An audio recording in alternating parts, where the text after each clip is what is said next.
మీరు సీజ్ చేసిన ఫోన్స్ నుండి ఈ నంబర్కి కాల్ చేయండి. ఈ నంబర్కి ఎవరు కాంటాక్ట్ చేయాలని ట్రై చేసినా సరే అది కంటిన్యూస్ గా బిజీగానే ఉండాలి. ఆ ఫోన్ బ్యాటరీ డెడ్ అవ్వాలి. అంతవరకు కాల్ చేస్తూనే ఉండండి. జైలుకి బయట లోకానికి మధ్యలో ఉన్న కనెక్షన్ కట్ చేయడానికి ఉన్నది ఒకటే దారి.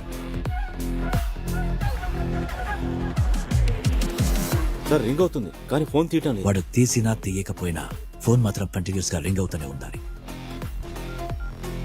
Any incoming and out going call? అతను ఎవరితోనో మాట్లాడుతున్నాడు సార్, అందుకే busy. Okay good, keep trying. Phone sir connect అయింది. హలో, నేను చరణ్ రాజుని మాట్లాడుతున్నాను. నమస్తే సార్, చెప్పండి. జైల్లో అంతా సేఫ్ గానే ఉన్నారుగా? అవును సార్, ఇద్దరం సేఫ్ గానే ఉన్నాం. ఇప్పుడు ఎక్కడున్నారు? అది స్టోరేజ్ రూమ్ లో సార్. Yes sir. సార్ ఎవరో మీ పేరు చెప్పి ప్రసన్న దగ్గర మాట్లాడుతున్నారు సార్, అది కనెక్ట్ చేయలేకపోతున్నాను. నా పేరుతోనా? Yes sir. అతి త్వరలో నేను నిన్న అక్కడి నుంచి రిలీజ్ చేయడానికి ఏర్పాటు చేస్తాను. ఇలాగే మాకు ఇన్ఫర్మేషన్ అందిస్తూ ఉంటాం. సార్ సార్ సార్ ఒక నిమిషం, ఎవరో వస్తున్నారు, నేను తర్వాత మాట్లాడతాను. ఉండు, నేను చెప్పేది కాస్త విను.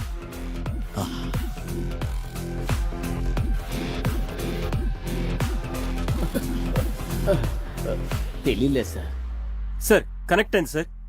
సార్ ఐసిఐడి బ్యాంక్ నుంచి మాట్లాడుతున్నాం. సార్ ఐసిఐడి బ్యాంక్ నుంచి కాల్ చేస్తున్నారు సార్. ఐసిఐడి బ్యాంకా? ఎందుకయ్యా ప్రాణం తీస్తున్నారు? నాకు లోను వద్దు, ఏమొద్దు, ఫోన్ పెట్టు. అయ్యో, సార్ జొమాటోలో ఫుడ్ ఆర్డర్ చేశారు కదా. జొమాటో నుంచా? జొమాటో వద్దు, టొమాటో వద్దు, ప్రాణాలు తీకటయ్యా. ఆ నెంబర్ ని ఎప్పుడు ఎంగేజ్ లో ఉంచడం కోసమే వాళ్ళు కాల్స్ చేస్తూనే ఉన్నారు. ఆఫీసర్, ఆ నెంబర్ కి కంటిన్యూస్ గా కాల్స్ చేస్తూనే ఉండండి. Come on quick. ఇక ఏ ఫేక్ కాల్స్ రాకూడదు. ఆ నెంబర్ కంటిన్యూస్ గా కాల్స్ చేస్తూనే ఉండండి. Officer quick come on. నాన్న నెంబర్ బిజీ అని వస్తుంది. Call connect keep trying. Hurry up. Keep trying. Sir Prasanna. Hello, ఎవరు? Prasanna, I'm Charan Raj here. అబద్ధాలు చెప్పదు. ఇదే పేరుతో ఎంతో మంది ఫోన్లు చేస్తున్నారు. నో ప్లీజ్ వద్దు, కట్ చేయదు. Believe me, I'm really Charan Raj here. నీ పేరు ప్రసన్న, ఖైదీ నెంబర్ 401. నీకు లక్ష్మి కూతురుంది. నందిని లేఅవుట్ లో నీకు ఒక ఇల్లు ఉంది. I right? సార్ మీ పేరు చెప్పి వరుసగా 6 ఫోన్ చేస్తూనే ఉన్నారు సార్. ఓకే. ఇప్పుడు వామన్ ఎక్కడున్నారు? సార్ సేఫ్ గానే ఉన్నారు. ఆ గ్యాంగ్ మెంబర్స్ కి అక్కడ ఏమైనా దొరికిందా? Hello hello hello hello hello hello, can you hear me? ఈ నంబర్ కి రీకనెక్ట్ చేయండి త్వరగా. స్విచ్ ఆఫ్ అయింది సార్.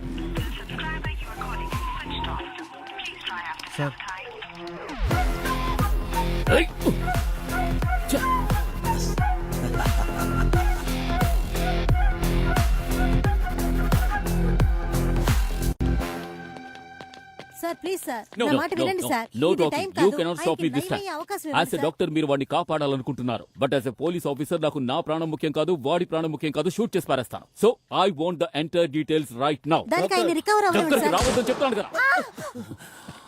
చెప్పరా, లోపలున్న మీ వాళ్ళలో ఒక్కడు ప్రాణాలతో తప్పించుకున్నా నిన్ను ప్రాణాలతో వదిలిపెట్టను.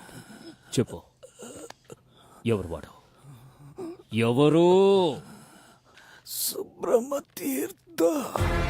సార్ సుబ్రహ్మ తీర్థ అనేది ఒక ఊరు పేరు సార్. అక్కడికి వెళ్తే ఏమైనా క్లూ దొరకచ్చు సార్. Hi bro.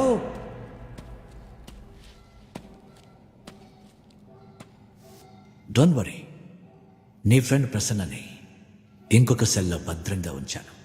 నన్ను బెదిరిస్తున్నావా?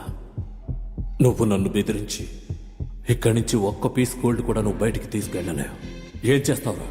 నన్ను చంపేస్తావా? నరకంలో ఉన్నవాడికి చావు చూపించిన వాడిని ఎవ్వడూ భయపెట్టలేడు. అలాగే చావును చూసి భయపడిన వాడిని ఎవ్వడూ బెదిరించలేడు. ఇన్ని సంవత్సరాలుగా ఆ బంగారాన్ని జాగ్రత్తగా చూసుకుంటున్నాను. నీలాంటి వాడొచ్చి తీసుకెళ్తానంటే ఊరుకోవడానికి నేను పిరికివాడిని కాను. ఎంతైనా టార్చర్ చేసుకో. ఈ జైల్లో ఉన్న టార్చర్ మాన్యువల్ని నేనే స్వయంగా రాశాను. సో నువ్వు అనవసరంగా టైంని వేస్ట్ చేసుకుంటున్నావు ఫ్రెండ్. ఒకటి, నువ్వు నన్ను ఇక్కడి నుంచి రిలీజ్ చేయాలి, లేదా చంపేయాలి. ఇంకొక ఆప్షన్ కూడా ఉంది.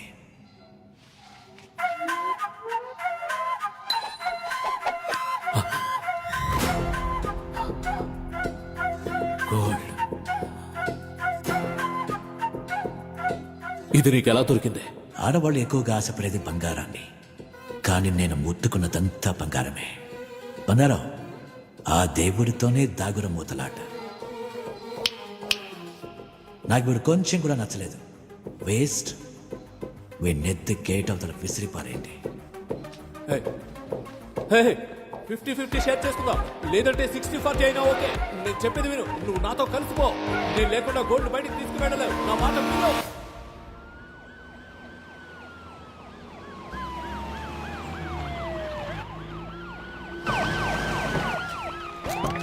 కమాన్ ఆఫీసర్స్, కమాన్ సర్చ్. మీరు అటు వెళ్ళి సెర్చ్ శేఖర్, మీరు ఇటువైపు వెళ్ళండి. హరి అప్ గైస్, టైం లేదు, త్వరగా త్వరగా.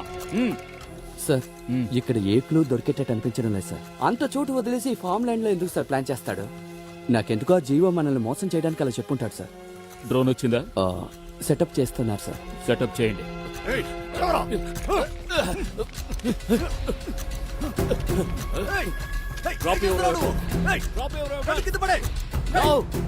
చెప్తున్నానుగా, డ్రాప్ యువర్ వెపన్స్.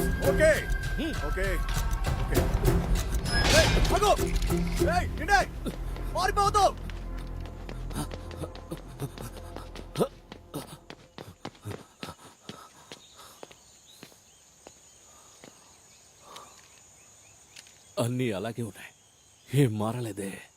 మరి వాడికి ఎలా గోల్డ్ దొరికింది? ఇది కలికాలవురా. నిజాన్ని నమ్మించడం చాలా కష్టం, కానీ అబద్ధాన్ని నమ్మించడం ఎంతో సులభం.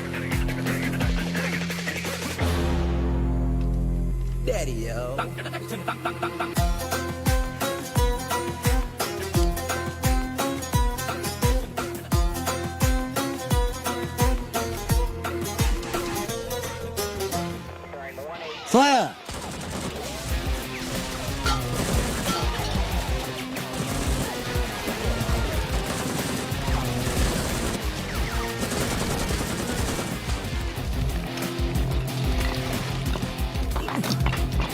దొరికిందారా? ఇంకా లేదురా. దొరికిందా? లేదు సార్. మీకు? లేదు సార్.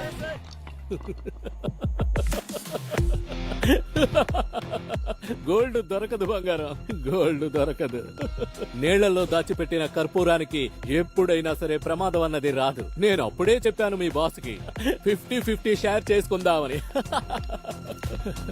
ఇక ఏం దొరకదు, గోల్డ్ లేదు, ఏమీ లేదు, వట్టి బిస్కెట్ అంతే.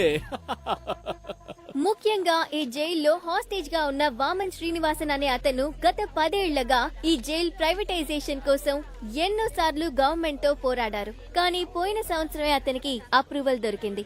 ఇందులో ఆశ్చర్యం ఏంటంటే మన స్టేట్ లో ఇంకా ఏ జైల్ ని అతను ప్రైవేటైజేషన్ చేయడానికి అసలు అడగలేదు. అలా ఉన్నప్పుడు ఈ జైల్లో అంత స్పెషల్ గా ఏముందో నాకు అర్థం కావట్లేదు.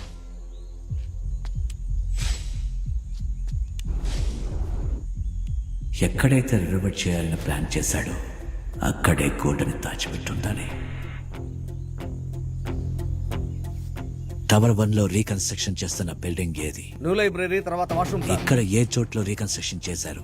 Sir library. లైబ్రరీ ఇక్కడికి ఎంత దూరంలో ఉంది? ఈ 1/2 ఏకర్ ఏరియాలో లైబ్రరీ ఎక్కడ వస్తుందో తెలియదు సార్. కనిపెట్టడానికి ఇంకా టైం పడుతుంది సార్. ఎగ్జాక్ట్ గా ఏ చోటని కనిపెట్టడానికి నీకు జైల్ బ్లూ ప్రింట్ కావాలి. అదృష్టం నీ వైపు ఉంటే గోల్డ్ దొరికే అవకాశం నీకుంటుంది, కానీ బ్లూ ప్రింట్ దొరకడానికి ఛాన్సే లేదు sir.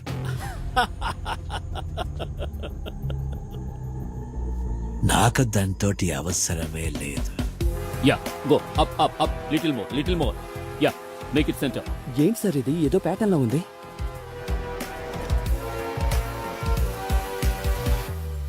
This is our jails blue print.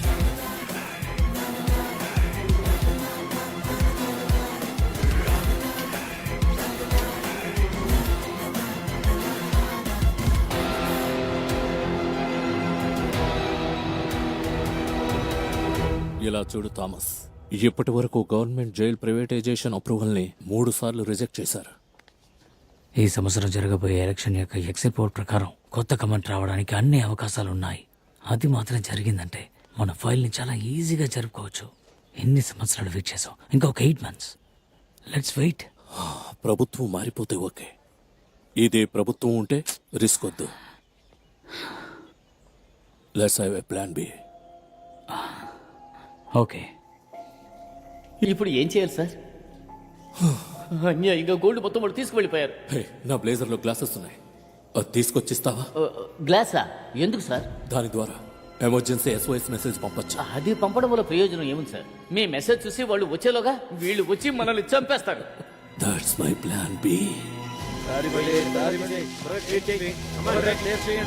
Sir some clue, ఏదైనా ఇన్ఫర్మేషన్ దొరికిందా? ఏది దొరకలేదు సార్, చెక్ చేస్తాను. షిట్. ఏమిటిది? సార్ ఇది జైల్లో ఉన్న ఖైదీల డీటెయిల్స్ సార్. ఓ,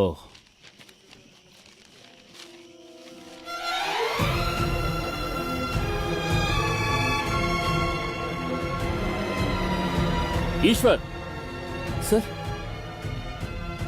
వీళ్ళలో ఇంకా ఎవరెవరు జైల్లో ఉన్నారు? సార్ అందరూ వాట్? నీ ఇన్ఫ్లుయెన్స్ ని యూజ్ చేసి 100 మంది హార్డ్ కోర్ క్రిమినల్స్ ని ఈ జైల్లోకి ఎలాగైనా రప్పించు. వాళ్ళందరినీ టవర్ 3కి షిఫ్ట్ చేసే. బై ఛాన్స్ గవర్నమెంట్ చేంజ్ అవ్వకుండా పోయిందంటే ఈ క్రిమినల్స్ ని ఉపయోగించి బంగారాన్ని ఎలా బయటకు తీయాలో నాకు బాగా తెలుసు. అది తీసిస్తే నాకేమిస్తారు సార్? దాన్ని తీసిచ్చావంటే 10% గోల్డ్ నీకు షేర్గా ఇస్తా. Okay sir, okay. వెళ్ళు, త్వరగా వెళ్ళు, వెళ్ళు. త్వరగా త్వరగా, కమాన్ వెళ్ళు. అంతే, తీసుకురా, త్వరగా తీసుకు. అంతే, కమాన్ కమాన్, త్వరగా. Very good. త్వరగా ప్రెస్ చేయి, త్వరగా ప్రెస్ చేయి. అంతే, చెయ్యి.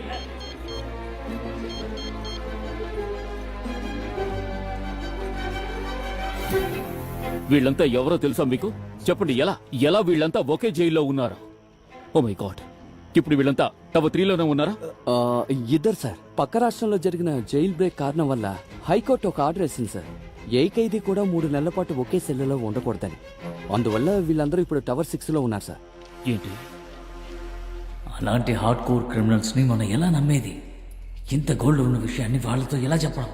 ఒకవేళ వాళ్ళు మనకి ద్రోహం చేస్తే? అదంతా నేను చూసుకుంటాను. వాళ్ళని టవర్ 3కి తీసుకొస్తే చాలు. వాళ్ళకి కొండంత బలం ఉన్నా సరే విశ్వాసం అనేది సముద్రం అంత లోతుగా ఉంటుంది. ఎవరు వాళ్ళు?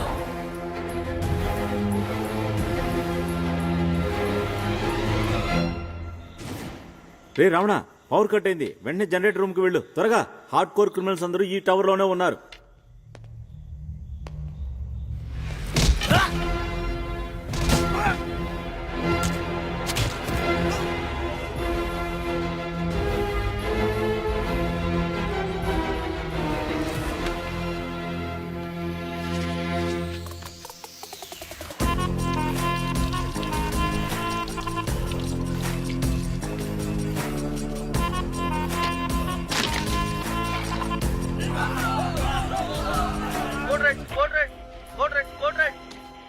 హలో హలో హలో, ఏమైంది?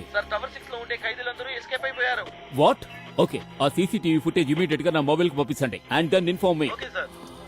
జైల్ కి ఇమీడియట్ గా ఎక్స్ట్రా ఫోర్స్ ని రప్పించండి. And this place, entire place ని సీజ్ చేయండి. Come on sir, come on. త్వరగా రండి.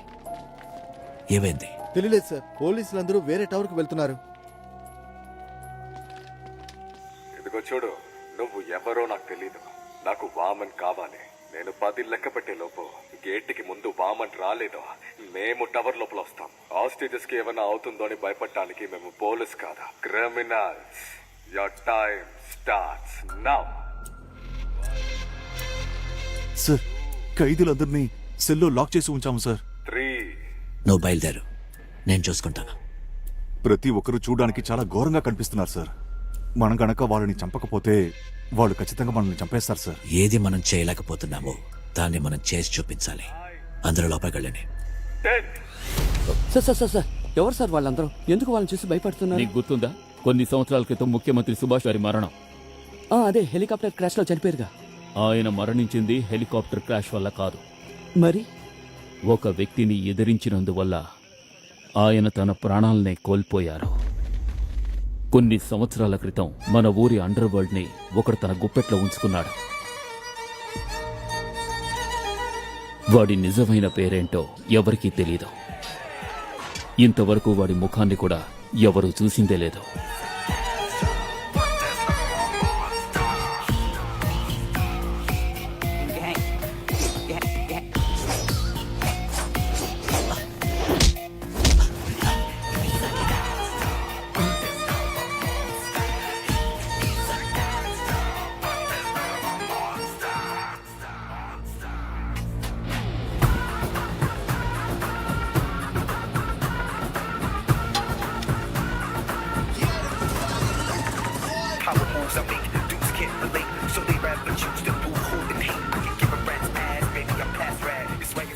అన్నయ్య మీరు బ్రతికే ఉన్నారా?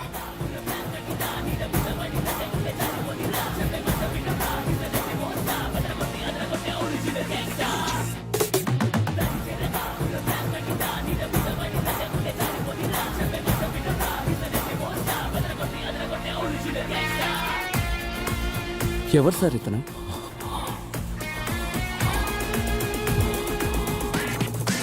వాడు ఎవరు అన్నది ఎవరికీ తెలీదు. ఊళ్ళో అందరూ వాడిని పెద్దన్నయ్య అని పిలుస్తారు. సీఎం గారు చనిపోయింది చాపర్ క్రాష్లోనేనని ప్రభుత్వం ప్రకటించింది. చరిత్రలో మొట్టమొదటిసారి ప్రభుత్వ పదవి ఖాళీగా ఉన్నా దాన్ని స్వీకరించడానికి ఎవరూ ముందుకు రాలేదు. 3 నెలల తర్వాత పెద్దన్నయ్య కథను ముగించడానికి సెంట్రల్ గవర్నమెంట్ నన్ను అపాయింట్ చేసింది. వాడి మనుషులు డిపార్ట్మెంట్లో అన్ని చోట్ల ఉన్నారు. అందువల్ల వాడు ఆచూకీ కనిపెట్టడం చాలా కష్టమైంది. మొత్తం మీద ఒక ప్లాన్ వేసి వాడు చేసినట్టుగానే వాడి గుంపులోకి మన మనుషుల్ని పంపించాం. సరిగ్గా ఆ సమయంలోనే ఒక ఇన్ఫర్మేషన్ వచ్చింది. సార్, పెద్దన్న వాళ్ళ నాన్నకి పిండం పెట్టడానికి రేపు ఫతేపూర్కి వెళ్తున్నట్టు తెలిసింది సార్. ఆ సమయంలో అయితే తనతో పాటు ఎవరు ఉండరు సార్. మనకిదే మంచి అవకాశం సార్. ప్లాన్ ప్రకారం మరుసటి రోజు ఉదయం మా టీం సరిగ్గా 4 గంటలకి ఫతేపూర్కి వెళ్లి రీచ్ అయింది. కానీ అక్కడ జరిగిందే వేరు. మనం పంపిన టీంలో అందరినీ చంపి చెట్టుకి వేలాడదీశాడు. మా వలలో వాడు చిక్కుకున్నాడని మేమనుకుంటూ వచ్చాం. కానీ వాడి వలలోనే మేం చిక్కుకున్నామని మాకు తర్వాత అర్థమైంది.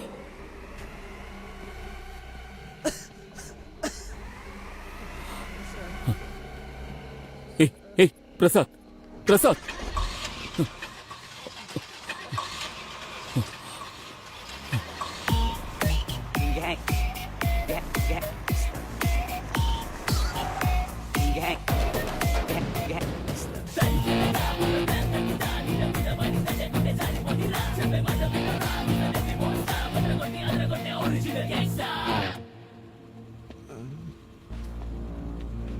వీడిని మాత్రం ఏమీ చేయకండి ప్లీజ్. పొట్ట లోపల చేయి పట్టడానికి ముందు విషానికి సంబంధించిన విరుగుడు మందుని చేతికి పూసుకోవాలి. ఓకే, రావుతో వదిలేస్తాను. కానీ నా ప్రశ్నకి సమాధానం కావాలి. చాలా ఈజీ. అదే తాబేలు కుందేలు కదా. కుందేలు ముందే వెళ్తుంది, తాబేలు వెనక వస్తూ ఉంటుంది. కుందేలుకి ఓవర్ కాన్ఫిడెన్స్, అక్కడికి వెళ్లి పడుకుంటుంది. తాబేలు మెల్లగా క్రాస్ చేసి రేసు విన్ అయ్యే సమయంలో కుందేలు మేల్కొంటుంది. కుందేలు తాబేలును ఓడించి రేసులో గెలుస్తుంది. యాక్చువల్గా నా స్టోరీలో కుందేలే గెలుస్తుంది. 1 నుంచి 3 లెక్క పెట్టలోగా అది అలా గెలిచిందో చెప్తే నేను వదిలేస్తా. 1 2 3. అయ్యో పాపం, యాక్చువల్గా సమాధానం చెప్పాక చంపాల్సిందే. కానీ సమాధానం చెప్పకుండా చేస్తే ఆత్మ గాల్లోనే తిరుగుతూ ఉంటుంది కదా, అదే నాకు తృప్తి. ఆఫీసర్, ఎప్పుడు నేను ఆలోచిస్తా ఏ ఒక్కరైనా నా ప్రశ్నకి సమాధానం చెప్పకపోతారా అని. ఛాన్సే లేదు. ఎందుకు తెలుసా? నేను చెప్పిన కథలో తాబేలు ఎప్పుడూ గెలిచిందే లేదు. ఇలా చూడు, ఈ కథ ఎంతటితో ముగిసిపోయిందనుకోకు.